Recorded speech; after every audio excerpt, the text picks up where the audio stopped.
لا حول ولا قوة إلا بالله العلي العظيم. أعوذ بالله من الشيطان اللعين الرجيم. بسم الله الرحمن الرحيم.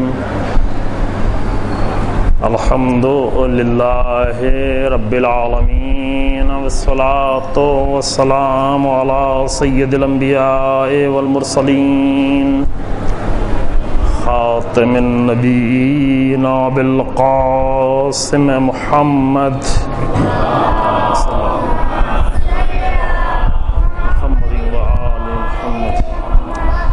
ثم الصلاة والسلام على أهل بيته الطيبين الأطهرين المعصومين المظلومين الذين أذهب الله عنهم الرجس وطهرهم تطهيرا.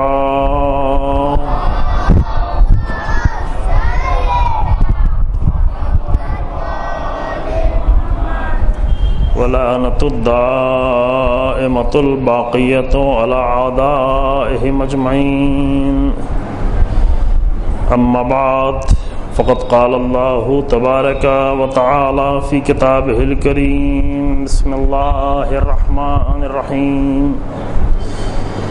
إن الله اشترى من المؤمنين أنفسهم وأموالهم بأن لهم الجنة يقاتلون في سبيل الله فيقتلون ويقتلون وعدا عليه حقا في التوراة والإنجيل والقرآن ومن أوفى بعهده من الله فاستبشروا ببيعكم الذي بايعتم به إن الله وذلك هو الفوز العظيم. صلوات محمد وعلى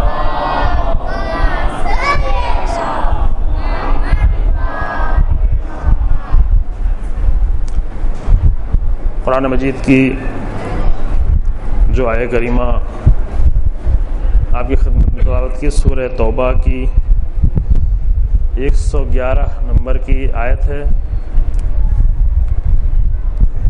جس کا ترجمے کا ایک حصہ آپ کی خدمت میں کل پیش کیا گیا. ارشاد ہوتا ہے کہ اللہ نے کچھ لوگوں سے سودا کر رکھا ہے، معاملہ کر رکھا ہے، اور وہ معاملہ یہ ہے، یعنی وہ معاملہ اللہ نے مومنین کے ساتھ کیا ہے. مومنین کے لیے اللہ کی طرف سے یہ معاملہ ہے، اور وہ معاملہ یہ ہے اور وہ سودا یہ ہے کہ اللہ نے مومنوں سے ان کے نفسوں کو، ان کی جانوں کو اور ان کے مال کو خرید لیا ہے، اور اس کے بدلے میں بِأَنَّ لَهُمُ الْجَنَّةَ، اللہ نے ان کے لیے جنت کو قرار دیا ہے. اور ان کی صفت یہ ہے کہ یقاتلون فی سبیل اللہ، وہ اللہ کی راہ میں قتال کرتے ہیں، اللہ کی راہ میں جہاد کرتے ہیں. فیقتلون ویقتلون، یہاں تک کہ وہ قتل کرتے کرتے، قتال کرتے کرتے، جنگ کرتے کرتے، دشمنان خدا کو قتل کرتے کرتے خود راہ خدا میں اپنی قربانی پیش کر دیتے ہیں، خود قتل ہو جاتے ہیں. کہ وعدن علیہ حقا فی التوراۃ والانجیل والقرآن، اللہ کا کیا ہوا یہ حق وعدہ ہے جو قرآن میں بھی ہے، توریت میں بھی ہے، انجیل میں ہے. ومن اوفی بعہدہ من اللہ، اور کون ہے جو اللہ سے اپنے کیے ہوئے وعدے کو پورا کرتا ہے، جو اللہ سے کیے ہوئے وعدے کو پورا کرتا ہے. فاستبشروا ببیعکم الذی بایعتم بہ، اس معاملے پر انہیں خوشحال ہونا چاہیے جو معاملہ اللہ سے انہوں نے کیا ہے، اور جس معاملے پر اللہ سے ان کا وعدہ ہوا ہے، اور جس سودا پر اللہ سے انہوں نے وعدہ کر رکھا ہے، اس وعدے پر ان کو خوشحال ہونا چاہیے. وَذَلِكَ هُوَ الْفَوْزُ الْعَظِيمُ، اور در حقیقت یہی بڑی کامیابی ہے. یہ ہے سورہ توبہ کی آیت نمبر 111 کہ اللہ کے ساتھ کچھ لوگوں کا معاملہ اللہ کے ساتھ ان لوگوں نے سودا کیا ہے، یعنی انہوں نے خود سودا نہیں کیا بلکہ اللہ کی طرف سے یہ کام ہوا ہے کہ اللہ نے مومنوں کے نفسوں کو خرید رکھا ہے۔ مومنوں کے نفس اپنے نفس نہیں رہ جاتے ہیں، بلکہ مومنوں کے نفس وہ ہیں کہ جو اللہ کے لیے کام کر رہے ہوتے ہیں۔ مومنوں کی کوششیں اللہ کے لیے ہوتی ہیں، مومنوں کی ہر ادا اللہ کے لیے ہوتی ہے، حتیٰ مال بھی ان کا اللہ کے لیے ہو جاتا ہے کہ اس صورت میں اللہ نے کہا کہ بِأَنَّ لَهُمُ الْجَنَّةَ، نتیجے میں جنت ہے۔ قرآن کی انشاءاللہ دیگر آیات سے بھی ہم بعد میں استفادہ کریں گے اس موضوع پر جو ہمارا موضوع تھا، جہاد امیر المومنین علیہ الصلوۃ والسلام، کہ امیر المومنین علیہ الصلوۃ والسلام نے اس آیت کے مکمل مصداق کے طور پر اپنی جان کو، اپنے مال کو، اپنے نفس کو، اپنی زندگی کے ایک ایک لمحے کو، اپنی زندگی کی ایک ایک سانس کو اللہ کے حوالے کر دیا تھا۔ اللہ نے خرید لیا تھا، اللہ کے ساتھ معاملہ ہو گیا تھا۔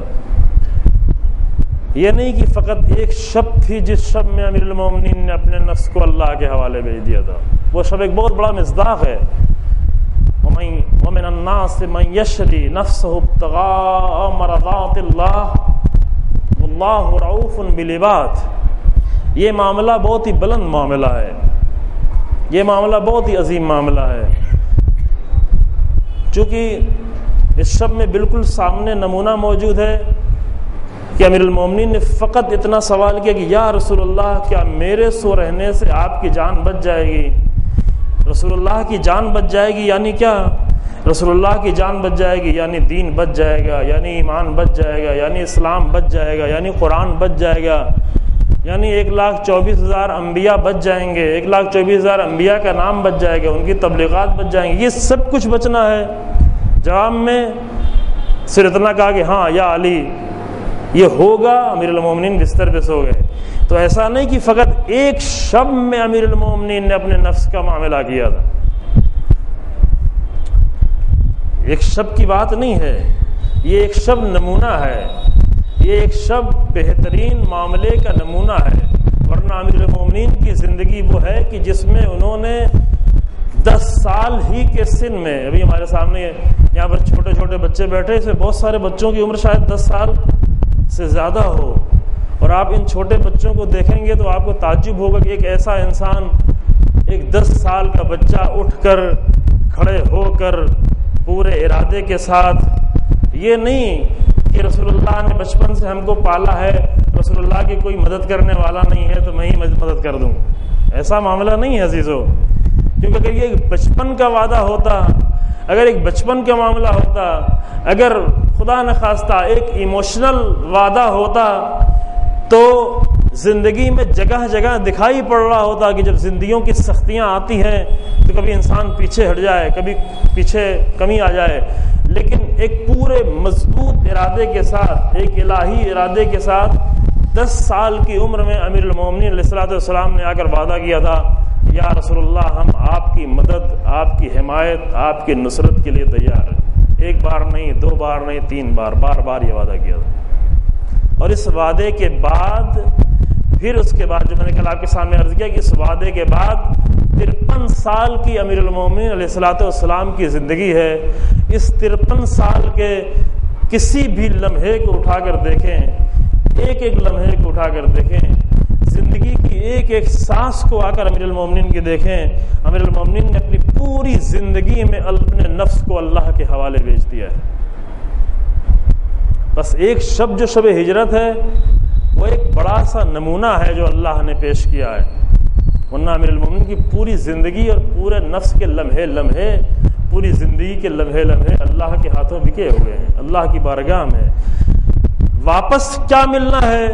اب ہم جیسے لوگوں کو جنت مل جائے یہی بہت بڑی بات ہے، ہم جیسے لوگ جنت تک پہنچ جائیں یہی بہت بڑا مقصد ہم نے حاصل کیا۔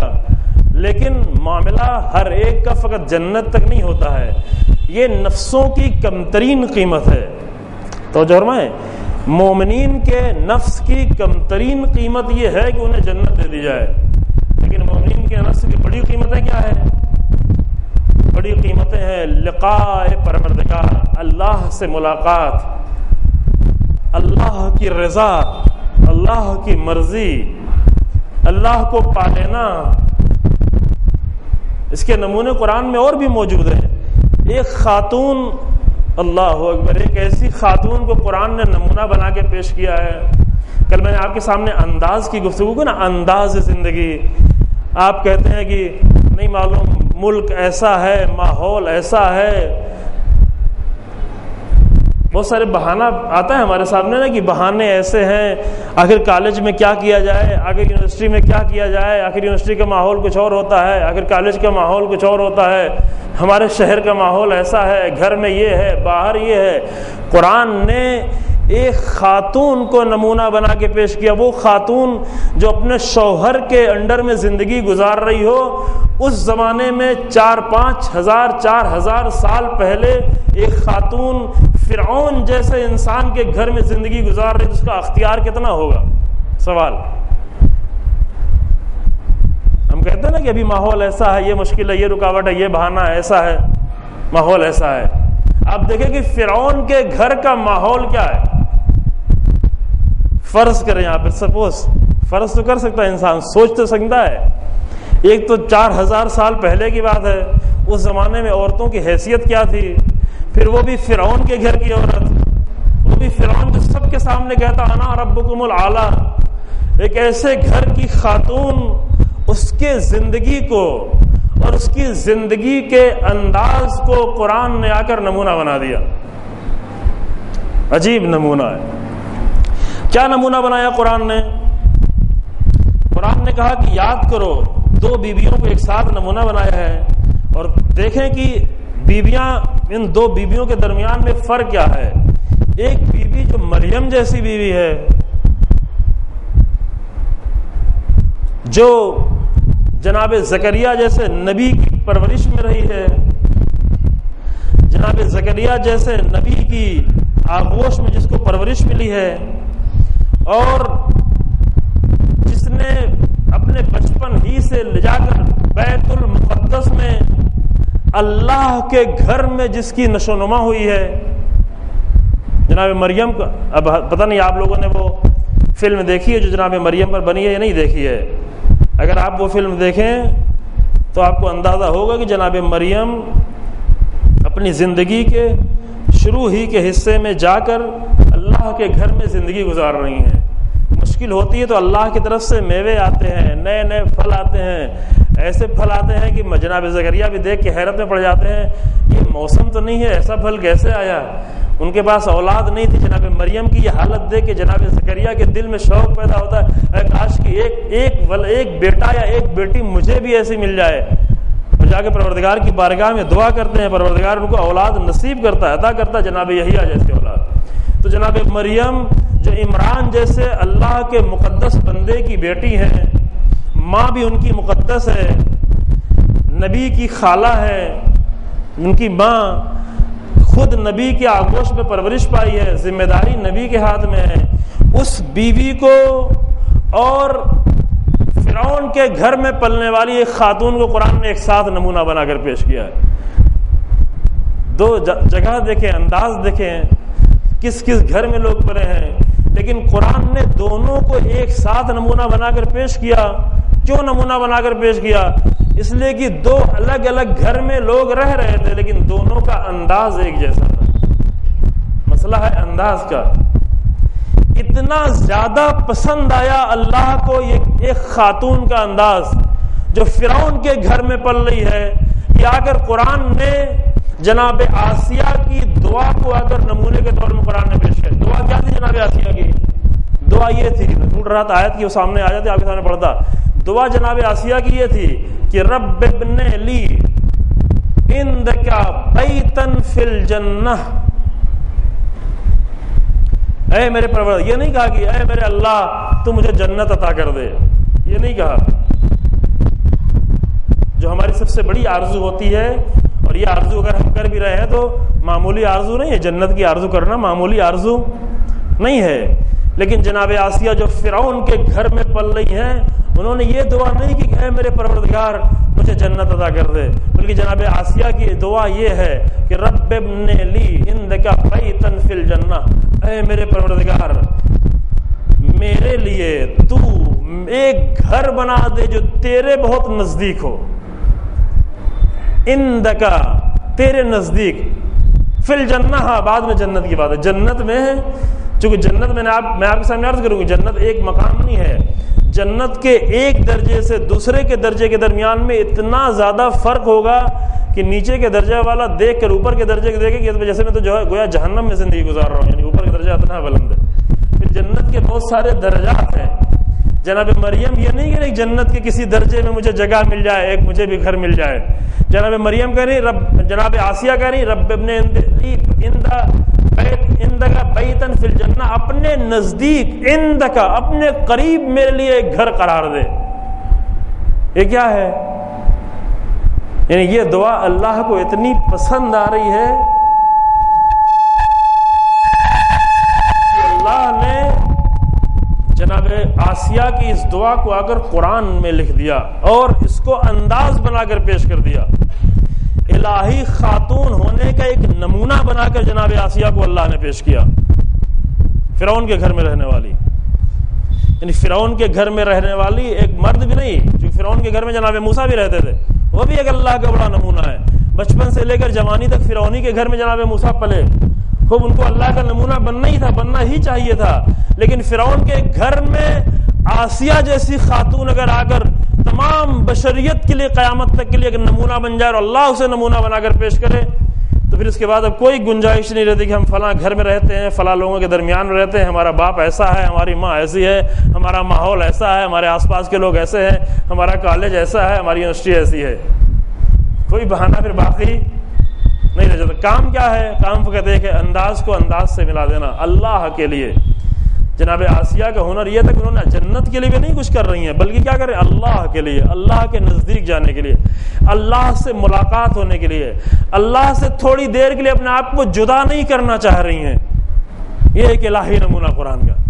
لیکن جنت سب سے نچلا درجہ ہے، اللہ کے لیے عمل کیے جانے کا نتیجہ جنت ایک نچلا درجہ ہے۔ اوپر کا درجہ کیا ہے؟ وہ بلند درجات ہے جو پہلے میں نے آپ کے سامنے یہ آیت پڑھی ہے کہ ارشاد ہوا، یا ایتھا النفس المطمئنۃ ارجعی الی ربک راضیۃ مرضیہ، اے نفس مطمئنہ، وہ جو اللہ کے لیے عمل انجام دیتا ہے وہ کبھی مضطرب نہیں ہوتا۔ اضطراب کسے ہوتا ہے؟ گھبراہٹ کسے ہوتی ہے؟ مشکل میں کون رہتا ہے؟ مشکل میں وہ رہتا ہے کہ جو ہر ایک کے لیے عمل کو انجام دے لیکن اللہ کے لیے عمل انجام نہیں دے، پھر پریشان ہوتا ہے۔ میں نے اس کے لیے عمل انجام دیا، نہیں معلوم اس نے دیکھا کہ نہیں دیکھا، نہیں معلوم اس نے کیا سوچا، نہیں معلوم اس نے کیا سمجھا، نہیں معلوم اس کی نگاہ میں میرا عمل کیسا تھا، پھر طرح طرح کی بعد میں کیا ہوگا، ابھی کیا ہوگا، نتیجہ کیا ہوگا۔ لیکن جو اللہ کے لیے ہو جاتا ہے تو وہ میدان کربلا میں بھی آنے کے بعد اتنا مطمئن ہوتا ہے کہ اتنا اطمینان کہیں اور نظر نہیں آتا، اطمینان نفس۔ نتیجہ ان کا کیا ہوگا؟ ارجعی الی ربک راضیۃ مرضیہ، تم اپنے پروردگار کی طرف پلٹ جاؤ، اس حالت میں پلٹو کہ تم اللہ سے راضی ہو اور اللہ تم سے راضی ہے۔ اس نقطے کو یاد رکھیں گے، انشاءاللہ کبھی بیان کیا جائے گا کہ یہ دو الگ الگ مقام ہیں انسان کے۔ ایک مقام یہ ہے کہ انسان ایسا عمل اللہ کے لیے انجام دے کہ اللہ اس سے راضی ہو جائے۔ آج شب قدر ہے، اللہ کے لیے عمل انجام دینے کی شب ہے۔ ایک مقام ایسا ہے کہ انسان اس طرح کا عمل انجام دے کہ اللہ اس سے راضی ہو جائے، لیکن ایک مقام یہ ہے کہ جو اس سے بھی بڑا مقام کہا جاتا ہے، اور وہ یہ ہے کہ اللہ سے اور اللہ کے ہر فیصلے پر انسان راضی ہو۔ یہ گفتگو کم ہوتی ہے، اس پر انشاءاللہ کبھی تفصیل میں گفتگو ہے کہ انسان خود کتنا راضی ہے۔ مرضی یہ ایک مرحلہ ہے، لیکن راضی ہونا یہ ایک دوسرا مرحلہ ہے، اور راضی ہونے کے مرحلے کو روایتوں میں حتیٰ یقین اور دوسری منزلوں سے بھی بلند بتایا گیا ہے۔ کب؟ جب انسان راضی ہو، اللہ کے فیصلوں پر راضی ہو، اپنی ہر حالت پر راضی ہو، جو بھی وقت پیش آئے، جو بھی مشکل پیش آئے، انسان راضی ہو۔ سب سے بڑی مشکل ہے انسان، مرضی تو بات کی منزل ہے، اللہ کی مرضی ملنا یہ تو بات کی منزل۔ سب سے پہلے کہ انسان راضی خود کتنا ہے، کس قدر راضی ہے، کتنا اندر سے اس کے دل میں اعتراض اٹھ رہا ہے کہ ایسا کیوں ہو گیا، ویسا کیوں ہو گیا، یوں کیوں ہو گیا، ایسا نہ ہوتا تو بہتر تھا، اے کاش کہ ایسا نہیں ایسا ہوتا۔ ہاں، ایک چیز پہ انسان راضی نہ ہو، اپنی کوششوں پر۔ اگر کوشش کم کی ہے، اگر کوششوں میں کوتاہی رہی ہے، اگر محنت میں کمی رہی ہے تو وہاں پہ راضی نہ ہوئی، وہاں پر آ کر توبہ کرے کہ آج توبہ کی شب بھی ہے، وہاں پہ آ کر استغفار کرے کہ آج استغفار کی شب ہے۔ استغفار اور توبہ فقط گناہوں پر نہیں کیا جاتا عزیزو، توجہ فرمائیں۔ شاید آپ میں ایسے لوگ ہوں کہ جو گناہ نہیں کرتے ہوں، کھلے عام گناہ نہ کرتے ہوں، گناہ زندگی میں ان کے کم نظر آتا ہو۔ استغفار اور توبہ فقط گناہوں پر نہیں کیا جاتا، استغفار اور توبہ اپنی کمیوں پر بھی کیا جاتا ہے، اپنی کوتاہیوں پر بھی کیا جاتا ہے۔ ایک ذمہ داری آئی تھی، ذمہ داری انجام نہیں دی، بہت بڑا استغفار کا مقام ہے، بہت بڑے توبہ کا مقام ہے۔ امام خمینی رحمۃ اللہ علیہ کے لیے بیان کرتے ہیں، یہ خود ان کے بیٹے کا بیان ہے کہ وہ بیان کرتے ہیں کہ شروع میں جب وہ نماز شب پڑھا کرتے تھے تو ان کو ہم لے جا کے رومال ان کے مصلے میں رکھتے تھے، روزانہ رومال، یعنی اس قدر گریا کرتے تھے تو رومال کی ضرورت پڑتی تھی آنسو پوچھنے کے لیے، لیکن بعد کی زندگی میں رومال کم پڑتا تھا، تولیہ رکھنا پڑتا تھا۔ یہ کوئی عام آدمی نہیں بیان کر رہا، خود ان کے بیٹے کا بیان ہے کہ ہم لا کر تولیہ رکھتے تھے۔ کیوں؟ گناہ کیا ہے، گناہ کرنے کا کون سا موقع ملا ہے؟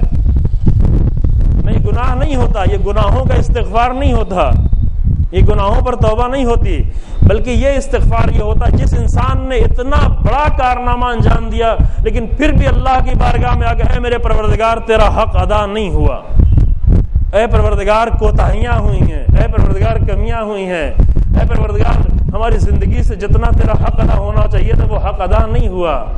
یہ بھی گریے کا مقام ہے، یہ کہیں زیادہ گریہ کرنے کا مقام ہے۔ یہ اسلحہ ہے، مومن کا اسلحہ، وسلاحہ البکا، مومن کا اسلحہ ہے کہ جب اپنے اور اللہ کے درمیان میں اس کو خلوت ہو، تنہائی کے احساس اور اس کی آنکھوں سے چند قطرے نکلیں آنسو کے، یہ خوبصورت ترین لمحہ ہوتا ہے عزیزو۔ ایسے لمحہ یہ نہیں کہ اگر ہم اللہ کا ذکر کرنے آئے ہیں اور آنسو نہیں نکل رہا ہے تو مجبوراً آ کر ہم کوئی ایسا مصائب پڑھیں کہ جس کی بنیاد پر آنسو نکل جائے۔ مصائب پر آنسو نکلنا بہت ہی اچھا ہے، بہت ہی عظیم عمل ہے، بہت ہی عظمت والا عمل ہے، وہ عمل اپنی جگہ پر ہے، لیکن کبھی اپنی کوتاہیوں کو یاد کر کے اللہ کی بارگاہ میں رونا، یہ ایک اور بھی عمل ہے، یہ بھی عمل ہے۔ اپنی کوتاہیوں کو احساس کر کے، آج کی شب وہ والی شب ہے، شب قدر ہے، نہ فقط گناہ ہو، البتہ گناہ ہو تو گناہ کو بھی سے احساس کر کے۔ آپ کے علماء اس قدر کیوں گریہ کرتے ہیں؟ وہ علماء، وہ مراجع کی جن کو بچپن میں ان کے والدین نے محفوظ رکھا ہے، گناہ نہیں کرنے دیا ہے، اور جب ذرا سا شعور ہوا تو پھر ان کو گناہ کرنے کا کوئی موقع نہیں آیا۔ نہیں، واقعی گناہ ہوتے، ہمارے ایسی زندگیاں ہیں، واقعی ایسی زندگیاں ہیں، لیکن اس قدر گریہ کیوں نظر آتا ہے؟ کوتاہیوں پر گریہ کر رہے ہوتے ہیں، کمیوں پر گریہ کر رہے ہوتے ہیں، بہت ساری ذمہ داریاں کو انجام دینے میں جو کمیاں پیش آتی ہیں اس پر گریہ ہو رہا ہوتا ہے۔ یہ گریہ کے زیادہ بلند مقام ہوتا ہے۔ تو وہ انسان پھر اس کے اندر اضطراب، کیفیت اضطراب نہیں رہ جاتی جو اللہ کے لیے ہو جاتا، راضی ہوتا ہے، اللہ کے فیصلوں پر راضی ہوتا ہے۔ حسین ابن علی میدان کربلا میں ایک جملہ بار بار دہرا رہے تھے، کیا؟ راضیاً برضاک و تسلیما لامرک، یہ جملہ آپ پڑھتے ہیں، رضن بقضائک و تسلیما لامرک، یعنی کیا؟ راضی ہیں، میرے پروردگار راضی ہیں۔ شام غریبہ میں امام زین العابدین علیہ السلام سجدے میں سر رکھ کر ایک سجدے شکر کر رہے ہیں، پوری رات ایک سجدے شکر میں، اور اس سجدے شکر میں بھی امام کے جملے یہی ہیں، الہی راضیاً برضاک و تسلیما، راضی ہے پروردگار۔ حسین ابن علی بھی راضی ہے، علی ابن حسین زین العابدین بھی راضی ہیں۔ آج کے دن میں روز عاشور جو کچھ ہوا ہے ان سب پر ہم راضی ہیں۔ کربلا کس لیے؟ کربلا اس لیے ہے انسان کو راضی ہونے کا ہنر آ جائے۔ ابھی ذرا سی مصیبت انسان کی زندگی میں آتی، دیکھیں کتنا زیادہ ناراحت ہو جاتا ہے، کتنا زیادہ اضطراب پیدا ہوتا ہے، کتنا زیادہ شکوہ و شکایت شروع ہوتے ہیں۔ اور یہاں پر دیکھیں کہ کربلا میں ایک ایک راضی ہے، بچے راضی ہیں، مائیں راضی ہیں، اصحاب راضی ہیں، حسین ابن علی راضی ہیں، امام زین العابدین راضی ہیں، زینب کبریٰ راضی ہیں۔ کربلا کے ہر موقع پہ صرف راضی نہیں ہے بلکہ پوری کربلا کو جناب زینب نے، اگر ایک جملے میں خلاصہ کی جملہ میں بار بار پڑھتا ہوں اور بار بار یہاں بھی پڑھا ہے کہ پوری کربلا کو اور پورے عاشور کے دن کو اور پورے پورے کوفہ و شام کو اگر جناب زینب نے ایک جملے میں خلاصہ کیا ہے تو جملہ یہ تھا کہ ما رأیتہ الا جمیلا، ہم نے پروردگار کی بارگاہ سے کچھ بھی نہیں دیکھا سوائے حسن و جمال کے۔ یہ رضا کی بلند ترین منزلیں ہوتی ہیں کہ جو ہمیں نظر آئیں۔ راضی ہونا انسان تھوڑا سیکھے۔ ابھی انسان کہتا ہے ہمیں اللہ نے اس طرح کیوں بنایا، ہمارا رنگ ایسا کیوں ہے، ہماری خلقت ایسی کیوں ہے، ہم اس زمانے میں کیوں ہیں، ہم اس شہر میں کیوں ہیں، ہم ان ماں باپ کے پاس کیوں ہیں۔ یعنی راضی نہیں انسان، سارا الزام دوسروں پر دے رہا ہوتا ہے، اور کبھی یہ نہیں سوچتا کہ ہم چاہیں تو اپنے آپ کو اتنا زیادہ تبدیل کر لیں کہ تمام صورتوں کے باوجود، تمام کمیوں کے باوجود اپنے آپ کو ایک ایسے مقام پر پہنچا دیں کہ ایک خاتون، ایک دوسری خاتون کا ذکر ہے، ایک خاتون جو سیاہ فام ہے، رنگ اس کا کالا ہے، افریقہ کی رہنے والی ہے، جو نبی کی کنیز تھی لیکن بعد میں نبی کی زوجہ ہو گئی، لیکن اس نے عمل ایسا انجام دیا اور اس قدر راضی تھی اللہ کے فیصلے پر کہ اللہ نے اس کے ایک ایک قدم کو نقش بنا دیا، اس کے انداز کو ابھی تک زندہ رکھا، اور ہر ایک سے کہا، ہر عالم، مولوی، فقیہ، مجتہد، حتیٰ امام اور نبی بھی اگر آئے تو کہا کہ تم ہاجرہ کے نقش قدم پر صحیح کرو۔ یہ کون سا عمل تھا؟ جناب ہاجرہ افریقہ کی رہنے والی تھی، کنیز تھی افریقہ کی، روایتوں میں ملتا ہے سیاہ فام تھی۔ ہم سارے الزام کبھی اس پر دے رہے تو کبھی شکل ایسی ہے تو یہ ایسا ہے تو وہ ایسا ہے، یہاں پہ ہے ویسے، یعنی راضی نہیں ہے انسان۔ جناب ہاجرہ کی رضا کی منزل کتنی بلند ہے، رضا کی منزل اتنی زیادہ بلند ہے اس بی بی کی کہ بچہ پیاس سے ہلاک ہونے جا رہا ہے لیکن زبان پر ایک شکایت نہیں، نہ اپنے شوہر کے لیے شکایت ہے، نہ اللہ کی بارگاہ میں شکایت ہے۔ کوشش مسلسل جاری ہے، کوشش نہیں روک دی کہ اب تو جو کچھ ہونا ہے وہ ہو کے ہی رہے گا، ہمیں کیا کرنا ہے، نہیں، یہ بی بی مسلسل کوشش کر رہی ہیں۔ 1 کلومیٹر کی تقریباً پہاڑی، 2 پہاڑیوں کے درمیان میں، کہ ابھی جو کاٹ کے بہت چھوٹی کر دی گئی ہے، ابھی پہاڑی کی شکل میں موجود نہیں ہے، یہ بی بی کوہ صفا سے مروہ تک، مروہ سے صفا تک بار بار یہ بی بی دوڑ رہی ہے، بار بار یہ بی بی کوشش کر رہی ہے کہ شاید کوئی کاروان نظر آئے، شاید اس پہاڑی سے کوئی کاروان نظر آئے۔ دوڑتی دوڑتی جاتی، وہاں کوئی کاروان نظر نہیں آتا، پھر دوڑتی دوڑتی اس پہاڑی کی طرف آتی ہے کہ شاید اس پہاڑی کی بلندی سے کوئی کاروان نظر آئے اور میرے چھوٹے سے بچے کو تھوڑا سا پانی مل جائے، میرے بچے کی جان بچ جائے، پیاس کی شدت ہے، پانی چاہیے، تھوڑا سا پانی۔ جناب ہاجرہ کی کوشش مسلسل جاری ہے لیکن لبوں پر ایک شکوہ نہیں ہے، نہ اپنے شوہر کے لیے شکوہ ہے، نہ اللہ کے لیے شکایت ہے، یعنی راضی ہے بی بی۔ اور یہ راضی ہونا اللہ کو اتنا اچھا لگا، یہ راضی ہونے کا انداز، اللہ اکبر، یہ راضی ہونے کا انداز پروردگار کو اتنا اچھا لگا، ایک سیاہ فام کنیز کا انداز خدا کو اتنا زیادہ پسند آیا کہ کہا کہ اب جو بھی حج کرنے کے لیے آئے گا اس کے لیے ضروری ہے کہ حتیٰ وہ نبی اور امام بھی ہو تو ہاجرہ کے ان قدموں کی جگہ پر جہاں بی بی دوڑ رہی تھی وہاں پر وہ بھی صحیح کرے، صحیح کرنا ہے۔ خدا کرے آپ کو بھی وہ توفیق نصیب ہو، جو جا چکے ہیں ان کو دوبارہ نصیب ہو۔ چونکہ ماہ رمضان کی دعاؤں میں سے ایک بڑی دعا یہ ہے کہ اللہم ارزقنا حج بیتک الحرام فی عامی ھذا وفی کل عام، پروردگارہ ہمیں ایک رزق عطا کر، پروردگارہ ہم تجھ سے رزق مانگتے ہیں، اللہم ارزقنا، پروردگارہ ہم تجھ سے رزق مانگتے ہیں، لیکن کون سا رزق مانگتے ہیں؟ اے میرے پروردگار تو مجھے حج کا رزق عطا کر، رزق حج۔ رزق حج میں جانے کے بعد ایک بہت بڑا عمل جو انجام دینا ہوتا ہے، کیا ہے؟ جناب ہاجرہ کے نقش قدم پر چلنا۔ کیوں؟ اس لیے کہ یہ بی بی راضی تھی، پروردگار سے مکمل راضی تھی۔ آج شب قدر میں آ کر عزیزو ایک فیصلہ کرے کہ اے میرے اللہ تو مجھے توفیق دے کہ میں بھی تیرے فیصلوں پر راضی ہونا سیکھ لوں۔ یہ بہت بڑا عمل ہے۔ اگر شب قدر میں، ایک شب قدر میں صرف ہمیں یہ ایک عمل مل جائے، ایک زندگی کا ہنر مل جائے کہ ہم راضی ہونا سیکھ لیں، تو بہت کچھ خود بخود مل جائے گا۔ البتہ کوششیں ہاجرہ کے طریقے سے جاری ہوں، یہ نہیں کہ ہم کہیں اللہ سے راضی ہے تو جو کچھ اللہ کرے گا چلو تو اللہ کے جو کرنا ہے ہم کو راضی ہونا ہے، نہیں، کوشش کا انداز بھی ہاجرہ جیسا ہو، راضی ہونے کا انداز بھی ہاجرہ جیسا ہو، کوشش کا انداز بھی حسین ابن علی جیسا ہو کس قدر امام کی کوشش ہے کہ آخری لمحے تک حسین ابن علی کی تلوار ہاتھ سے نہیں چھوٹی. اگر قتل ہونے آئے تو امام کو معلوم تھا کہ ہم کو قتل ہونا ہے, شہید ہونا ہے. کیا کرنے کے لیے پورے دن تک امام نے پیاس برداشت کی. صبح کے پہلے ہی حملے میں سب کے سب شہید ہو جاتے, سب شہید ہو جاتے. کیا مشکل تھی؟ امام کو معلوم تھا کہ شہید ہونے کے لیے آئے ہیں. میدان کربلا مقتل ہے, اللہ والوں کا مقتل ہے, بچوں کا مقتل ہے, جوانوں کا مقتل ہے, یہاں پر سب کو شہید ہونا ہے. لیکن امام نے کیوں صبح کا پہلا حملہ جب تیروں کی مسلسل بارش ہوئی تو حسین ابن علی نے اپنی کوششیں کیوں شروع کر دی؟ کیا کہ نہیں, ہم اس طرح سے راضی نہیں ہے کہ بغیر کوشش کے اپنی قربانی پیش کر دیں. کوشش ہماری یہ ہے کہ زندگی کے آخری لمحے تک ہماری کوشش جاری رہی.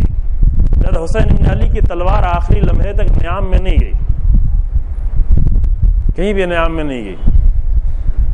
یہ جملہ جو کبھی لوگ ذاکر لوگ پڑھ دیتے ہیں وہ مقتل کا جملہ نہیں ہے, کسی تاریخ کا بھی جملہ نہیں ہے, وہ اپنا خیال ہے ان کا کہ یہ البتہ ہر امام کے لیے ہوتا ہے. جب بھی کوئی امام, کوئی نبی پروردگار کی بارگاہ کی طرف بلند ہوتا ہے تو اللہ خود کہتا ہے یا ایتھا النفس المطمئنۃ ارجعی الی ربک راضیہ مرضیہ, الی ربک راضیہ مرضیہ. نفس مطمئنہ کو اللہ اپنی بارگاہ میں بلاتا ہے. نفس مطمئنہ کو بلانے کے لیے فرشتوں کی آواز کی ضرورت نہیں کہ میدان میں کوئی آواز گونجے, نہیں, یہ انسان کے دل کا اللہ سے رابطہ ہے. اور حسین ابن علی اپنے دل سے اللہ کی آواز سن رہے ہیں, فرشتوں کی آواز نہیں سن رہے ہیں. اللہ انہیں بلا رہا ہے, ہر نبی کو بلاتا ہے, ہر امام کو بلاتا ہے. یہ آخری لمحے میں ہوتا ہے. کب ہوتا ہے؟ جب جان نکل رہی ہوتی ہے, جب زندگی کا آخری لمحہ ہوتا ہے تو پروردگار کی طرف سے یہ آواز آ رہی ہوتی ہے, اے میرے نفس مطمئنہ ارجعی الی ربک راضیہ مرضیہ. نہ یہ کہ نہیں ابھی جنگ باقی ہے, بیچ جنگ میں اگر کہا جائے کہ تلوار نیام میں رکھ دو, یہ نہیں ہے. کسی بھی مقتل میں, حتیٰ معتبر مقتل تو چھوڑیں, حتیٰ جو غیر معتبر, غیر اتھینٹک مقتل ہیں اس میں بھی جا کر کہیں دیکھیں تو یہ نہیں ملے گا حسین ابن علی کو پہلے ہی آواز آئی حسین نے تلوار کو نیام میں رکھ لیا. نہیں عزیزو, یہ ذاکروں کی بنائی ہوئی کربلا. میں نے پہلے یہاں پہ عرض کیا کہ ذاکروں کی کربلا اور ہے اور حسین ابن علی کی کربلا اور ہے. حسین ابن علی کی کربلا میں بہت فرق ہے ہماری بنائی ہوئی کربلا میں. لہذا یہ تاکید بھی کرتے رہتے ہیں کہ کم سے کم ہر جوان جو بھی بہت آسانی سے پڑھ سکتا ہے جا کر کم سے کم مقتل کی کسی ایک معتبر کتاب کو حتماً مطالعہ کرے تاکہ حسین ابن علی کی کربلا ہم کو سمجھ میں آ جائے. اور حسین ابن علی کی کربلا وہ ہے کہ جہاں آخری لمحے تک تلوار نیام میں نہیں رکھی جاتی. حتیٰ روایتوں میں جملہ موجود ہے کہ گھوڑے سے گرنے کے بعد بھی امام نے کئی لوگوں پر حملہ کیا ہے, کئی کو قتل کیا ہے. گھوڑے سے گرنے کے بعد کسی میں جرات نہیں ہو رہی تھی دیر تک کہ حسین ابن علی کے قریب آئے. پتہ نہیں یہ سنا ہے کہ نہیں سنا ہے, کسی میں جرات نہیں ہو رہی تھی. عمر ساتھ فریاد بلند کر رہا تھا, شمر چیخ رہا تھا, آگے بڑھو, کسی میں جرات نہیں تھی. اگر کوئی آگے بڑھتا تھا حسین ابن علی کی تلوار بھی اس وقت چل رہی ہوتی. آخری لمحے تک حسین ابن علی نے چاہا کہ تلوار پر ٹیک لگا کر اٹھیں. لہذا حسین ابن علی کی کربلا بہت ہی الگ کربلا ہے. اسے پڑھیں, آپ سب پڑھیں. سب کی ذمہ داری ہے کہ اگر ہمیں زندگی بھر عزاداری کرنا ہے اور زندگی بھر حسین ابن علی کا نام لینا ہے تو اگر ایک معتبر کتاب کو پڑھیں کہ حسین ابن علی کی کتاب کیا ہے, کربلا کیا ہے. بس نفس مطمئنہ جو اللہ کے بارگاہ میں راضی ہوتا ہے تو ایک طرف سے راضی بھی ہوتا ہے, دوسری طرف سے آخری لمحے تک اس کی کوششوں کا سلسلہ جاری ہوتا ہے. خوب آج شب قدر ہے. ایک مطلب مجھے اور بیان کرنا تھا اور وہ قرآن کے بارے میں ہے. عزیزوں, اب یہ بات میں ہم عرض کریں گے آپ کی خدمت میں, موضوع ہمارا کل سے یہ جاری رہے گا کہ امیر المومنین نے کس طرح اپنی زندگی میں لمحے لمحے جہاد کیا ہے. امیر المومنین کی مجاہدانہ زندگی کا انداز کیا رہا ہے. لیکن آج شب قدر میں قرآن کے بارے میں ایک مطلب عرض کرنا ضروری سمجھتا ہوں کہ عزیزو, اگر یہ بات میں نے اس کے پہلے دوسری جگہ پہ عرض کی ہے, شاید پتہ نہیں کسی نے انٹرنیٹ پہ سنا ہو یا نہ سنا ہو, لیکن آج شب قدر اس لیے ضروری سمجھتا ہوں کہ آپ کے سامنے عرض کروں. قرآن ماہ رمضان کی بہت توجہ کریں اس مطلب پر, بچے بھی توجہ کریں, یہاں پر بچے بھی بیٹھے ہوئے ہیں. اگر ہم سے کوئی آ کر پوچھے کہ ماہ رمضان کیا ہے, سوال, اب تھوڑا سا موضوع تبدیل ہو گیا ہے. اگر کوئی آ کر ہم سے ایک سوال کرے، فرض کریں کوئی ایک انسان ہے نیا مسلمان ہوتا ہے، اسے نہیں معلوم تھا، یا کسی دوسرے ملک کا کوئی انسان آئے اور دیکھے کہ رمضان کا بہت ہی اہتمام ہے، لوگ کہہ رہے رمضان آ رہا ہے رمضان آ رہا ہے. جو ماہ رمضان آنے سے پہلے بھی اخباروں میں، خبروں میں، جگہ جگہ پر جو ہے ماہ رمضان کی تیاریاں ہو رہی ہوتی ہیں. اگر کوئی ہم سے آ کر سوال کرے کہ ماہ رمضان کیا ہے، ہم جاننا چاہتے ہیں، نیا مسلمان ہوا جاننا چاہتا ہے ماہ رمضان کیا ہے، جواب کیا ہوگا ہمارا؟ بچے آپ بتا سکتے ہیں جواب کیا ہوگا؟ اگر کوئی آپ سے پوچھے، آ کر پوچھے کہ ماہ رمضان کیا ہے، تو جواب کیا دیں گے؟ بولیں، جواب کیا ہوگا؟ بڑے لوگ بھی بول سکتے ہیں. یہاں پر ہمارا واقعاً ایک سوال ہے نا، سوال تو کوئی پوچھ سکتا ہے نا کہ اگر آپ اتنا اہتمام کر رہے ہیں ماہ رمضان ماہ رمضان ماہ رمضان آ گیا، خوب یہ ماہ رمضان ہے کیا؟ مجھے بتاؤ ماہ رمضان کیا ہے. تو ہم کیا جواب دیں گے؟ بولو بیٹا. ہاں، کوئی جواب نہیں ہے. ڈیفینیشن کیا ہے ماہ رمضان کی؟ کوئی کہے گا کہ روزہ رہنے کا مہینہ. سب سے بڑی جو تعریف ہم بیان کریں گے کیا ہے؟ روزہ رہنے کا مہینہ. پھر پوچھے روزہ یا رہنا یعنی کیا؟ تو کہ بھوکے رہنے کا مہینہ. تو وہ کہے گا ایسا تو نہیں لگتا آپ کے بازاروں سے کہ بھوکا رہنے کا مہینہ، یا تو کھانا کھانے کی تیاریاں سب ہو رہی. ایسا لگتا ہے یعنی ہمارے بازاروں کی جو حالت ہوتی ہے، یہ ہم مذاق میں جملہ کہتے ہیں، لیکن اصلی بات وہ اپنی جگہ پہ باقی ہے. ماہ رمضان یعنی کیا؟ ممکن ہے کوئی کہے کہ شب قدر کا مہینہ، کوئی کہے کہ دعاؤں کا مہینہ، کوئی کہے کہ قرآن کے دورے کرنے کا مہینہ، ایک پورا قرآن ختم کرنے کا مہینہ. یہ کر رہے ہوتے ہیں نا، الحمدللہ اچھے کام ہے یہ سب. کوئی کہے کہ زیادہ نمازیں پڑھنے کا مہینہ، کوئی کہے عبادت کا مہینہ. یہ سب کیا ہے؟ یہ ہماری تعریفیں ہیں ماہ رمضان کے. یہی تعریفیں ہیں نا. اگر اس کے علاوہ کوئی اور تعریف ہو تو وہ بیان کر دے، ورنہ بعد میں پھر گنجائش نہیں رہے گی بیان کرنے کی. یہ سب ہماری ماہ رمضان کی تعریف ہے. کسی نے آگے ہم سے ماہ رمضان کے بارے میں پوچھا ہے، ہم نے یہ سب ماہ رمضان کی تعریف کی، یہ مہینہ ہے، یہ مہینہ ہے، یہ مہینہ، یہ مہینہ. لیکن ہم جا کر اللہ سے پوچھے اللہ تو بتا دے کہ ماہ رمضان کیا ہے. ٹھیک اے میرے پروردگار تو بتا کہ ماہ رمضان کیا ہے. تو اللہ نے کیا بتایا ماہ رمضان؟ یاد ہے کسی کو وہ آیت جس میں ماہ رمضان کی تعریف کی گئی کہ ماہ رمضان کیا ہے؟ اگر بچوں میں سے کوئی پڑھے تو اس کو ضرور انعام دیا جائے گا. بڑے لوگوں کو تو انعام ہم نہیں دیتے، بڑے لوگوں کو انعام دینا چاہیے، نہ کہ ان کو انعام دیا جائے. اگر بچوں میں سے کوئی پڑھے آیت کہ جس میں ماہ رمضان کی تعریف کی گئی ہے، ماہ رمضان کو کوئی نہیں پڑھ رہا ہے؟ ہاں آواز. ہاں یہ اچھا ہے، ٹھیک ہے، یہ لیلۃ قدر کی تعریف ہے. جی ہاں نزدیک ہے، لیکن ایک لفظ خود ماہ رمضان وہ ہے، ایسی تعریف کی ہے قرآن نے. اور فقط ایک ہی تعریف قرآن نے کی ہے. قرآن نے یہ نہیں کہا ہے کہ ماہ رمضان روزہ رہنے کا مہینہ، یہ نہیں قرآن میں آیا ہے. یہ ضرور آیا ہے کہ یا ایھا الذین آمنوا کتب علیکم الصیام کما کتب علی الذین من قبلکم لعلکم تتقون. اے مومنو تم پر روزہ واجب کیا گیا ہے اسی طریقے سے جیسے پہلے تمہاری امت پر روزہ واجب تھا تاکہ تم پاکیزہ ہو جاؤ. یہ ہے. لیکن جب ماہ رمضان کی تعریف کی قرآن نے تو فقط ایک تعریف کی ہے. وہ کیا ہے؟ ابھی ہم پڑھیں گے، آپ کو سب کو یاد آ جائے گا کیونکہ آپ روزانہ وہ پڑھتے ہیں. وہ کیا ہے؟ اب کچھ لوگ جو ہے سر ہلانا شروع ہو گیا، یاد آنا شروع ہو گیا. شہر رمضان الذی، ابھی بھی اتنے دھیرے سے آپ پڑھ رہے ہیں. احسنتم. شہر رمضان الذی انزل فیہ القرآن. شہر رمضان یعنی ماہ رمضان. شہر کے معنی ہوتے ہیں، اردو والا شہر نہیں ہے، عربی میں شہر کے معنی کیا ہیں؟ اردو میں شہر کے معنی سٹی کے، لیکن عربی میں معنی کیا ہے؟ مہینے کے. شہر رمضان، رمضان کا مہینہ، ماہ رمضان. ماہ رمضان ہے کیا؟ ماہ رمضان یہ کہ الذی، ماہ رمضان وہ ہے، تعریف یہی ہے، وہ ہے الذی وہ ہے کہ انزل فیہ القرآن جس میں قرآن نازل ہوا. ٹھیک. اب آپ کہیں یہ کون سی بڑی بات, یہ تو ہم روزانہ پڑھتے ہیں, خوب دعا میں بھی روزانہ پڑھتے ہیں نا کہ شہر رمضان الذی انزل فیہ القرآن.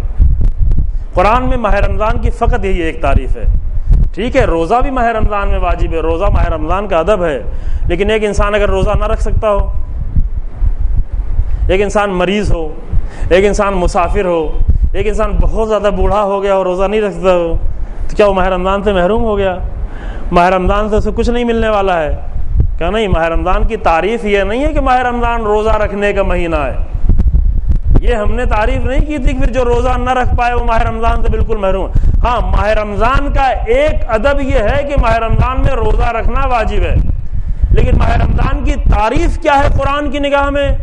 قرآن کی نگاہ میں ماہ رمضان کی فقط ایک تعریف ہے, وہ یہ ہے کہ شہر رمضان الذی انزل فیہ القرآن. رمضان کا مہینہ وہ ہے جس میں قرآن نازل ہوا. خوب, کیا ہوا؟ مطلب کیا ہوا؟ اور یہ بھی آپ کو معلوم ہے قرآن نازل کب ہوا؟ انا انزلناہ, اب وہ آپ کی آیت جو آپ پڑھ رہے, انا انزلناہ فی لیلۃ القدر.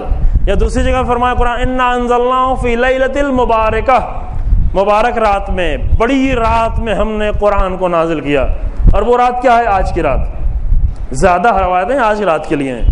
خوب, اب یہ تو طے ہو گیا کہ قرآن نے ماہ رمضان کی فقط ایک تعریف بتائی ہے کہ قرآن کا نازل ہونا. تو ہمیں کیا تھوڑا سا اس پر رکنے کی ضرورت نہیں, توجہ کرنے کی ضرورت نہیں؟ نازل ہونا کیا قرآن نے, قرآن کو کہنا تو یہ چاہیے تھا کہ ماہ رمضان روزہ رہنے کا مہینہ ہے.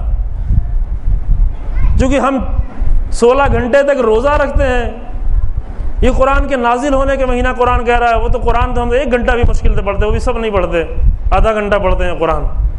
16 گھنٹہ روزہ رکھتے ہیں, وہ تعریف قرآن نے نہیں کی. 1 گھنٹہ اگر قرآن پڑھتے ہیں اس کے قرآن کا شہر رمضان الذی انزل فیہ القرآن کا نہیں. قرآن یہ نہیں بتانا چاہتا کہ آپ 1 گھنٹہ اگر قرآن پڑھ لیں بس یہ ہے انزل فیہ القرآن کا مطلب یہ نہیں ہے. انزل فیہ القرآن کا مطلب کیا ہے؟ بس یہی ہم آپ کے سامنے عرض کریں اور گفتگو کو تمام کرتے ہیں. انزل فیہ القرآن یعنی کیا؟ انزل فیہ القرآن کا اگر ان بچوں سے پوچھو تو شاید یہ بتائیں گے جس طریقے سے بارش ہوتی ہے کہ اللہ آسمان سے نازل کرتا ہے بارش, ہے نا. قرآن خود ہی کہتا ہے کہ ہم نے بارش نازل کی. وَأَنزَلْنَا مِنَ السَّمَاءِ مَاءً, ہم نے آسمان سے بارش نازل کی. آسمان سے مراد یعنی بلندی. آسمان سے مراد, تو آسمان کے معنی ہی بلندی کے ہوتے ہیں. بلندی سے بارش نازل ہوئی. چونکہ بارش کو نازل ہوتے ہوئے ہم روزانہ دیکھتے ہیں, ہر وقت دیکھتے ہیں. ابھی برسات کا موسم بھی ہے, بار بار بارش نازل ہو رہی ہوتی ہے, اور نازل ہونے کا مطلب یہ دیکھتے ہیں کوئی چیز اوپر سے نیچے آ رہی ہے. تو جب کہا جاتا ہے قرآن نازل ہوا, تب بھی ہمارے ذہن میں کیا آتا ہے؟ ہمارے ذہن میں یہی ہوتا ہے قرآن کہیں اوپر رکھا ہوا تھا, اللہ نے نازل کر دیا. یہی آتا ہے نا بچے لوگوں؟ ہاں, یہی آتا ہے ذہن میں کہ قرآن کہیں رکھا ہوا تھا کسی لوہے محفوظ میں, کسی باکس میں, نہیں معلوم کسی نورانی باکس میں, وہاں قرآن رکھا ہوا تھا اور اللہ نے کیا کر دیا؟ قرآن کو آ کر رسول اللہ کے اوپر نازل کر دیا. بس کام ختم ہو گیا. اب کیا کرنا ہے؟ قرآن تو رسول اللہ کے اوپر نازل ہو گیا, اب ہمارا کام یہ ہے کہ قرآن کو پڑھیں پڑھیں پڑھیں, اتنا پڑھیں کہ ثواب ہمارا بڑھتا چلا جائے, بڑھتا چلا جائے, بڑھتا چلا جائے. بہت اچھا کام ہے کہ قرآن کو زیادہ سے زیادہ پڑھا جائے. اچھا کام ہے, کوئی شک نہیں ہے, ثواب ملنا اس میں بھی کوئی حرج نہیں, اس میں کوئی شک نہیں. لیکن قرآن کے نازل ہونے کا مطلب کیا ہے؟ قرآن کے نازل ہونے کا مطلب یہ نہیں ہے عزیزوں کہ قرآن کہیں اوپر رکھا ہوا تھا. بہت توجہ کریں. اوپر جو یہ بار بار کہا جاتا ہے, اوپر سے مراد جیسے اللہ سے دعا کرنا ہوتی تب بھی اوپر کی طرف اشارہ کرتے ہیں ہم.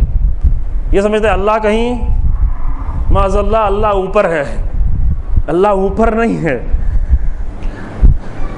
کہ اللہ جس کو ہم کہیں کہ اوپر ہے یعنی کسی جگہ پہ, اور جو کسی جگہ پہ ہو جائے وہ اللہ نہیں ہو سکتا, جو کہ محدود ہو گیا. اللہ کسی جگہ میں نہیں ہے. وہ اوپر اشارہ اس لیے کرتے ہیں کہ بہرحال اوپر اللہ کی نعمتیں زیادہ ہیں, اللہ کی نشانیاں اوپر زیادہ ہیں. زمین تو بہت چھوٹی سی ہے, بہت ہی معمولی سی زمین ہے, یہ زمین پوری کائنات کے برابرے میں اگر دیکھیں تو ایک ذرہ برابر بھی زمین نہیں ہے. اللہ کی اوپر نشانیاں بہت ہی زیادہ نشانیاں, اس لیے اللہ کے نشانیوں کو دیکھ رہے ہوتے نہ کہ وہاں اللہ کہیں دکھ رہا ہوتا ہے. اللہ کہاں ہے؟ اللہ کے لیے سوال پوچھنا کہ اللہ کہاں, یہی غلط ہے. اگر کوئی جا کر بچوں کو سمجھانے کے لیے ٹھیک ہے, لیکن اگر کوئی بڑا بھی آ کر یہ کہے کہ اللہ کہاں ہے تو یہ سوال کرنا ہی سب سے باطل کام تھا, سب سے غلط کام تھا. کیونکہ کہاں یعنی کوئی جگہ, اور کوئی جگہ وہ ہوتی ہے جو انسان کو محدود, کسی کو محدود کرے. جب کوئی جگہ میں ہوتا ہے, اگر آپ مسجد میں ہیں تو بازار میں نہیں ہیں, اگر آپ مسجد میں ہیں تو اپنے گھر میں نہیں ہیں, اگر آپ مسجد میں ہیں تو اپنے گھر میں نہیں ہے, اپنی دکان پر نہیں ہے, یعنی محدود ہو گئے مسجد میں. اگر یہ سوال کیا جائے کہ اللہ کہاں ہے تو یہ سوال کرنا خود غلط سوال ہے, باطل سوال ہے. کہاں کا سوال ہی نہیں ہے. اللہ کسی جگہ پر نہیں ہے. اوپر کچھ چیزیں دکھ رہی ہیں, آپ اوپر جا کر دیکھیں گے تو یعنی آپ چاند پہ جا کر دیکھیں تو زمین کہاں دکھے گی؟ مثلا اگر چاند پہ جا کر دیکھیں تو زمین کہاں دکھے گی؟ نیچے تو نہیں دکھے گی نا, اوپر دکھے گی. ہاں بچے جانتے ہیں ماشاءاللہ, ان لوگوں نے پڑھ لیا ہے کہ چاند پر جب جا کر دیکھیں گے تو زمین بھی اوپر ہی دکھے گی. یہ اوپر نیچے کا معاملہ یہ ہے کہ کچھ چیزوں کے سامنے یہ چیز نیچے ہے تو یہ اس کے اوپر ہے. اگر بالکل کوئی چیز کو ہٹا دیا جائے تو کوئی اوپر نیچے رہ ہی نہیں جائے گا. اوپر نیچے داہنے بائیں کمپیئر کرنے کی وجہ سے ہوتا ہے. فلاں چیز بائیں ہے تو یہ داہنے ہے, فلاں چیز بائیں ہے تو یہ داہنا ہے, فلاں چیز اوپر ہے تو یہ نیچے ہے, فلاں چیز نیچے ہے تو یہ اوپر ہے نا. مثلا آپ فلائٹ میں بیٹھتے ہیں, فلائٹ پوری ٹیڑھی ہو جاتی ہے, لیکن اگر آپ باہر نہیں دیکھ رہے تو آپ کو اندازہ ہی نہیں ہوگا کہ فلائٹ ٹیڑھی ہو گئی, ایسے ہو گئی. آپ سیدھے بیٹھے ہوں گے. کیوں؟ اس لیے کہ اوپر نیچے داہنے بائیں ٹیڑھا میڑھا ہونا یہ اس وقت ہوتا ہے کہ بغل میں کوئی چیز دکھائی پڑ رہی ہو. لیکن اگر بغل میں کوئی چیز نہیں دکھ رہی ہو, آپ سامنے صرف فلائٹ کے اندر دیکھ رہے ہیں تو فلائٹ یوں کہ یوں ہو جاتی ہے, لیکن آپ کو لگے ہم سیدھے بیٹھے ہوئے ہیں. جو اوپر نیچے ہونا یہ ایسا ہے. ٹھیک ہے, آسمان سے بارش نازل ہوتی ہے, یہ اوپر سے نازل ہوتی ہے, لیکن قرآن کا نازل ہونا اس طریقے سے نہیں ہے. قرآن کا نازل ہونا پھر کیا ہے؟ سوال. پھر قرآن کا نازل ہونا کیا ہے؟ قرآن کا نازل ہونا, بہت توجہ کر رہے ہیں. اگر اسی ایک مطلب کو ہم نے آپ تک پہنچا دیا تو شاید انشاءاللہ شب قدر کا بھی حق ادا ہو جائے, اور شاید شب قدر سے ہمیں حاصل کرنے کا بھی انداز آ جائے. یہی ایک مطلب اگر آپ توجہ کر لیں. نازل ہونے کا مطلب یہ ہوتا ہے کہ اللہ کا علم اتنا عظیم علم ہے, اتنا وسیع علم ہے, اتنا بڑا علم ہے اللہ کا کہ ہم اپنے محدود علم کے ذریعے سے اللہ کے علم کو نہیں چھو سکتے, نہیں پا سکتے, نہیں درک کر سکتے. کیونکہ ہمارا علم بہت ہی پست ہے, ہمارا علم بہت ہی محدود ہے. وَمَا أُوتِيتُم مِّنَ الْعِلْمِ إِلَّا قَلِيلًا, تمہیں بہت ہی کم علم دیا گیا ہے. جتنا علم تمہارے پاس ہے تم سمجھتے ہو ہمارے بہت علم ہے, بہت علم ہے, بہت علم ہے, لیکن یہ کچھ بھی نہیں ہے. یہ علم کچھ بھی نہیں ہے, بہت کم علم ہے. علم پروردگار وہ بہت ہی عظیم علم ہے. علم پروردگار تک ہماری رسائی, ہم پہنچ سکتے ہیں علم پروردگار تک. اپنے اس کم علم کے ذریعے سے ہم اللہ کے علم تک پہنچ سکتے ہیں؟ نہیں پہنچ سکتے. درک کر سکتے ہیں؟ نہیں درک سکتے. سمجھ سکتے ہیں؟ نہیں سمجھ سکتے. تو اللہ نے کیا کیا؟ اللہ نے اپنے علم سے وہ ساری چیزیں جو ہماری زندگی کے لیے ضروری تھیں اس کو اپنے علم سے اتنا نیچے کیا, اتنا ہلکا بنایا, اتنا آسان بنایا کہ اس کو لفظوں کی شکل دے دی, اس کو کتاب کی شکل دے دی, اور اس کو اتنا آسان بنا کر پیش کیا کہ ہمارے سمجھنے کے لائق ہو جائے. بہت توجہ کریں, اصل بات میں یہ عرض کرنا چاہ رہا ہوں. نازل ہونے کا مطلب کیا ہے؟ نازل ہونے کا مطلب یہ ہے کہ وہ چیز جو ہمارے سمجھنے کے لائق نہیں تھی ہمارے سمجھنے کے لائق بنا دی جائے. جیسے اس کی مثال دی جاتی, مثال بھی میں نے دوسری جگہوں پہ دی ہے. مثلا اگر ہم آ کر ایک عالم, بہت ہی بڑا عالم آئے اور وہ جانتا بھی نہ ہو کہ یہاں پہ لوگوں کے سمجھنے کے لیول کیا ہے, اور وہ اگر حوضے کے انداز میں بہت ہی علمی گفتگو کر کے چلا جائے, بہت ہی علمی گفتگو, ایسی علمی گفتگو کسی کو کچھ سمجھ ہی میں نہ آئے. یہ مشکلات کبھی کبھی ہم جیسے طالب علموں کو پیش آئی ہیں پہلے, لیکن ابھی کوشش ہوتی ہے کہ بہت ہی آسان بنا کر پیش کیا جائے. لیکن ایک بہت بڑا عالم آئے اور آ کر ایسی علمی گفتگو کرے کہ کسی کو سمجھ میں نہ آئے. اب لوگ کہیں کہ مولانا ان کو تو 10 دن یہاں پڑھنا ہے، بات ایک بھی سمجھ میں نہیں آتی، تو کیا کہیں گے آپ جا کر؟ جو ذمہ دار لوگ ہوں گے جا کے مولانا سے کہیں گے مولانا آپ بہت بڑے عالم ہیں، ہمیں اس کا اندازہ ہے، لیکن یہاں ہم سب لوگ بہت ہی نیچے لیول کے لوگ ہیں، لہذا آپ اپنے آپ کو تھوڑا سا نیچے لے آئیں، ہے نا؟ یہ مثال دے رہا ہوں سمجھانے کے لیے، آپ اپنے لیول کو تھوڑا سا نیچے لے آئیں۔ تو بعض لوگ نیچے نہیں لاتے، ہم لوگوں کو مجبوراً لانا پڑتا ہے، جو کہ مجبوری ہے۔ بعض لوگ ایران میں ایک بہت ہی بڑے عالم گزرے ہیں جن کی سب سے بڑی شرح ہے نہج البلاغہ، علامہ تقی جعفری، 8-10 سال پہلے ان کا انتقال ہوا، انہوں نے تقریباً آدھے نہج البلاغہ کی شرح لکھ پائے تھے جو 27 جلدوں میں چھپ چکی ہے، آدھے نہج البلاغہ کی۔ بہت ہی عظیم فلسفی اور بہت ہی عظیم عالم، وہ ان کی گفتگو بہت کم لوگ سمجھتے تھے، لیکن چونکہ ایران میں بہرحال ایسے لوگ موجود ہیں ہزاروں کی تعداد میں، جو کتنی بھی علمی گفتگو کی جائے پھر بھی لوگ سمجھنے والے وہاں پر موجود ہیں، لیکن بہت سارے لوگ ان کی بات کو نہیں سمجھتے تھے، تو لوگ آ کے ان سے کہتے تھے آپ اپنے آپ کو تھوڑا سا نیچے لے آئیں۔ کہا کہ میں کیوں اپنے آپ کو نیچے لے آؤں، آپ لوگ اپنے آپ کو اوپر لے کے آئیں، یہ کیوں ظلم کر رہے ہیں؟ ہم چاہتے ہیں آپ کو اوپر لے کے آئیں، آپ مجھے اپنے آپ کو مجھے نیچے لانا چاہتے ہیں۔ لہذا وہ آخر تک نیچے نہیں آئے، یعنی وہ آخر وہ نیچے نہیں آئے، ابھی بھی ان کی کتابیں حتیٰ حوزے کے طالب علم سب ان کو نہیں پڑھ پاتے، کچھ کم لوگ ہیں جو ان کی کتابوں کو پڑھ پاتے ہیں اور سمجھ پاتے ہیں، انہوں نے اپنے آپ کو نیچے لانے کی زحمت نہیں کی، لیکن خوب یہاں کی مجبوری ہے، لانا ہی پڑتا ہے، اگر نہیں لائیں تو فائدہ نہیں ہے، اصل آنے کا فائدہ نہیں ہے۔ تو آپ جا کر اس عالم سے کہیں گے مولانا اپنے آپ کو تھوڑا نیچے لائیں، اپنے لیول کو نیچے لائیں تاکہ آپ کی بات ہم کو بھی سمجھ میں آئے، تاکہ آپ کی بات سمجھنے کے لائق ہو جائے۔ اس کا مطلب یہ نہیں کہ اپنی بات کو آپ تبدیل کر دیں، دیکھیں یہ غلط ہوتا ہے۔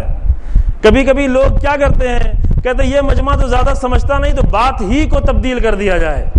کبھی کبھی یہ پوچھ بھی رہے ہوتے ہیں کہ فلاں جگہ پہ جانا ہے، وہاں پہ کیسا مجمع ہے، کیا چاہتا ہے، کیا پسند کرتا ہے۔ یہ عیب ہے، یہ عیب کی بات ہے عزیزوں کو، لوگوں کی پسند کی باتیں آ کر کی جانا شروع ہو جائیں، بہت ہی بڑا عیب ہے، یہ بہت ہی خطرناک ہے کہ اگر لوگ یہ معلوم کریں۔ ہاں یہ اگر کوئی آ کے پوچھے کہ فلاں جگہ کی مشکل کیا ہے، وہاں کی مشکلات کیا ہیں، وہاں کے جوانوں کی مشکلات کیا ہیں، وہاں کے لوگوں کی مشکلات کیا ہیں، یہ اچھی چیز ہے، مشکلات کے بارے میں آ کر اس کو حل کرے۔ لیکن اگر کسی کو یہ فکر ہو کہ لوگوں کی پسند کے مطابق جا کر ان کے پسند کی باتیں کی جانا شروع ہو جائیں تو یہ عیب ہے، اور یہ اتنا بڑا عیب ہے کہ اگر امام سید سجاد علیہ السلام سے پوچھیں تو امام سید سجاد علیہ السلام کا جملہ یہ ہے، شام کی مسجد میں خطیب کو مخاطب کر کے امام نے جملہ کہا تھا کہ اشتریتا مرضات المخلوق بسخط الخالق، تو نے خالق کو ناراض کر کے لوگوں کی مرضی خریدی ہے۔ کبھی کبھی ایسا ہوتا ہے، لوگوں کی پسند کو حاصل کرنے کے لیے اللہ کی پسند کو بیچ دیا جائے، یہ خطرناک ہوتا ہے۔ لہذا کیا کرنا ہے، باتیں وہی کرنی ہے، لیکن باتوں کو اس لیول میں آ کر بیان کرنا، ایسی مثالوں کے ذریعے سے، ایسا آسان کر کے، وہی بڑی بات، اسی بڑی بات کو اتنا آسان کر کے بیان کیا جائے کہ عام انسان کو سمجھ میں آنے لگے۔ اس کو کہتے ہیں نازل کرنا، مطلب کو نازل کرنا۔ بارش کا نازل ہونا اور ہوتا ہے، مطلب کا نازل ہونا اور ہوتا ہے۔ بس ہماری گفتگو مکمل ہو گئی عزیزو۔ جب قرآن کو نازل ہونے کی بات آپ کے ذہن میں آئے اور سنیں تو آپ بارش کا نازل ہونا نہیں سمجھیں، بلکہ مطلب کا نازل ہونا۔ مطلب نازل کیا، مطلب کس لیے نازل کیا گیا ہے؟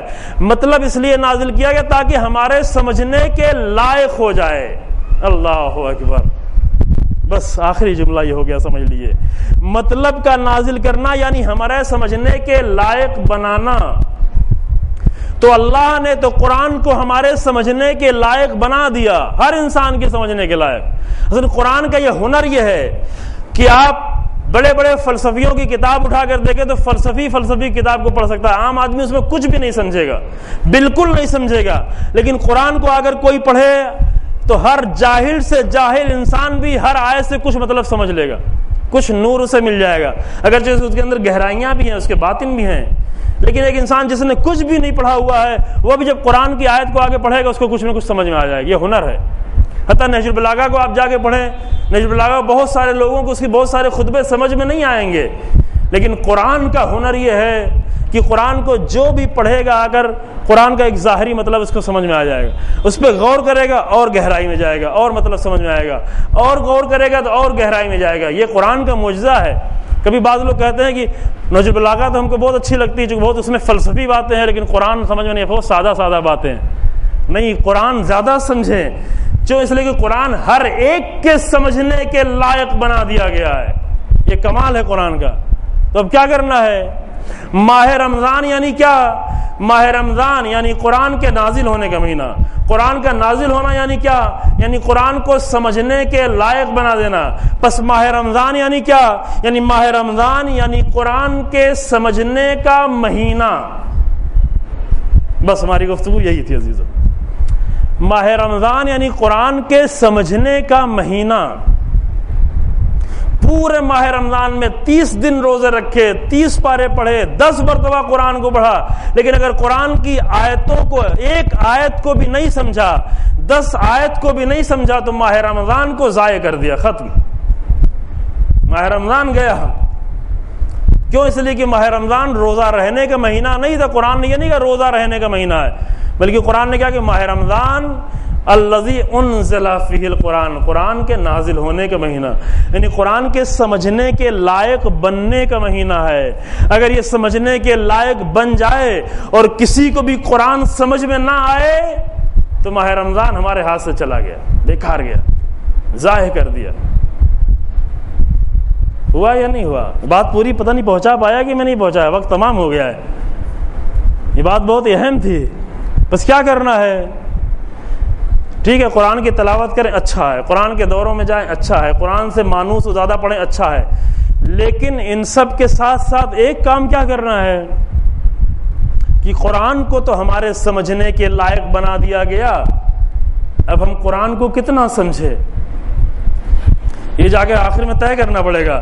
کس مبارک مہینے میں ہم نے قرآن کو کتنا سمجھا، قرآن کی کتنی آیتوں کو سمجھا، قرآن کی کتنی آیتوں کو میں نے نوٹ کیا اپنے نوٹ بک میں، کتنی آیتوں کو ہم نے جمع کیا، کتنی آیتوں کو ہم نے اپنے دل پر اتارا. قرآن رسول اللہ پر نازل ہو چکا ہے، لیکن قرآن اس وقت انسان پہ سمجھ میں آتا ہے اور اس وقت انسان کے لیے قابل فہم ہوتا ہے جب انسان قرآن کو اپنے دل پر نازل کرنا شروع کرے.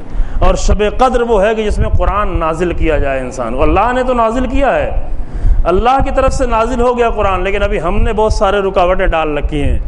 ہم نے قرآن کے نازل ہونے پر بہت سارے پردے ڈال رکھے ہیں. قرآن کو نازل نہیں ہونے دینا ہے، طے کر رکھا ہے، قسم کھا رکھی ہے کہ کچھ ہو جائے، کتنا بھی کوشش کر رہی ہے، لیکن قرآن کو اپنے اوپر نازل نہیں ہونے دینا ہے. کتنا بڑا پکا وعدہ کیا ہے نا، کتنی بڑی قسم کھائی ہے کہ قرآن کو نازل تو نہیں ہونے دینا، ایک آیت بھی نازل نہیں ہونے دینا، ایک آیت کو بھی سمجھنا نہیں ہے. تب کبھی کبھی پورا عشرہ ایک آیت پہ پڑھ دیا جاتا ہے، لیکن بعد میں پوچھے کہ آیت سمجھ میں آئی، آیت سے کچھ لیا، تو معلوم نہیں کچھ نہیں. نہ بیان کرنے والے نے کچھ بیان کیا، نہ بیان کرنے والے نے کچھ لیا، نہ سننے والے نے کچھ لیا. پورا عشرہ ہم نے 10 دن پڑھ لیا، لیکن کچھ ملا اس آیت سے؟ اس آیت کو ہم نے اپنے دل پر نازل ہونے دیا کہ نہیں ہوا؟ نہیں نازل ہوا. بس قرآن کا نزول 2 طرح کا ہے. ایک نزول وہ ہے جو رسول اللہ پر نازل ہوا پوری بشریت کے لیے، ایک قرآن کا نزول یہ کہ انسان اس کو اپنے دل پر نازل ہونے دے. اگر قرآن کی ایک آیت بھی صحیح طریقے سے نازل آ جائے، ایک آیت بھی صحیح طریقے سے انسان کے دل پر اتر جائے، تو انسان کی زندگی میں بڑے سے بڑا انقلاب ہو سکتا ہے. یہ شب قدر آیتوں کا نازل ہونا ہے. واقعاً وہ بدو کا کہانی، بدو کا واقعہ میں نے بتایا ہے کہ بدو جاہل عرب آیا تھا رسول اللہ کی خدمت میں. فقط اس نے قرآن کی چند آیتیں سنی، 8 آیتیں سنی، اور جب اس نے یہ سنا کہ فَمَن يَعْمَلْ مِثْقَالَ ذَرَّةٍ خَيْرًا يَرَهُ وَمَن يَعْمَلْ مِثْقَالَ ذَرَّةٍ شَرًّا يَرَهُ، جو کچھ بھی ہے وہ ہمیں دیکھنا ہے، جتنا بھی اچھا خیر کیا ہے وہ سب دیکھنا ہے، جتنا بھی برا کیا ہے وہ سب دیکھنا ہے. یہ آیت سن کے وہ اٹھا اور چلا گیا. نہ صحابی سے ملا، نہ رسول اللہ سے ملا، نہ دوسروں سے ملا، وہ اٹھ کے چلا گیا. صحابی کو حیرت، یا رسول اللہ یہ اتنی دور سے سفر کر کے آیا تھا، یہ صرف 8 آیتیں سن کے چلا گیا، اس کو تو بہت کم اس کا حوصلہ تھا، قرآن پڑھنے آیا تھا، کم سے کم ایک جز تو پڑھتا، ایک دورہ تو مکمل کرتا، کچھ دن تو ٹھہرتا. لیکن رسول اللہ فرماتے ہیں قد رجع الرجل فقیہا، یہ انسان فقیہ بن کے واپس پلٹا ہے، فقیہ بن کے واپس پلٹا. کیوں؟ اس لیے کہ اس نے قرآن کی ایک آیت کو اپنے دل پر نازل کر لیا تھا، اپنے وجود پر نازل کر دیا تھا.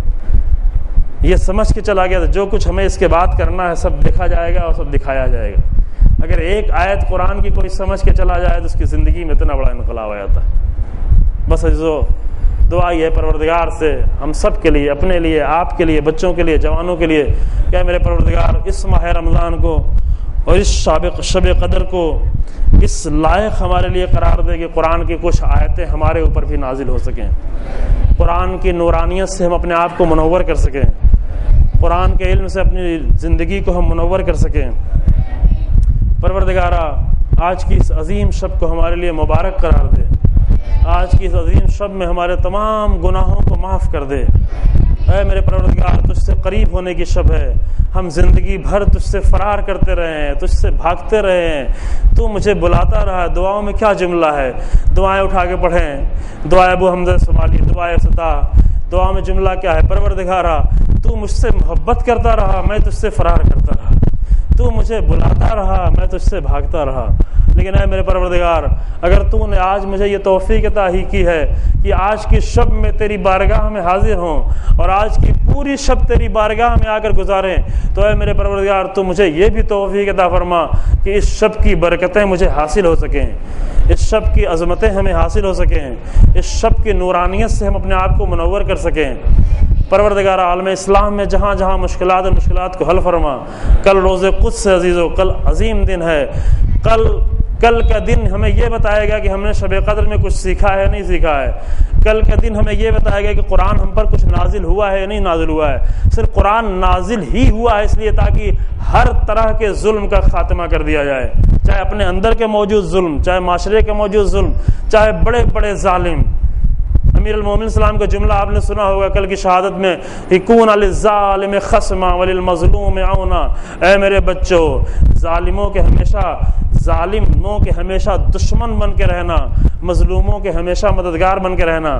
کل روز قدس ہے، کل جمعہ بھی ہے، عظیم دن ہے، اور کوشش کریں کہ یہ ثابت کریں کہ ہم ایک زندہ مسلمان ہیں، ایک علوی مسلمان ہے، ایک حسینی مسلمان ہے، ایک محمدی مسلمان ہے، اور انشاءاللہ پورے طریقے سے قدس کے پروگرام میں جس طرح سے بھی انجام پائے اس میں شرکت کریں۔ اے میرے پروردگار، عالم اسلام میں جہاں جہاں بھی، عراق میں، فلسطین میں، بحرین میں، لبنان میں، پاکستان میں، جہاں جہاں بھی مسلمانوں پر، مومنین پر ظلم ہو رہا ہے، ظالموں کے ظلم کو ان کی طرف پلٹا دے، کلمہ حق کو عزت و سربلندی عطا فرما، کلمہ باطل کو نیست و نابود فرما۔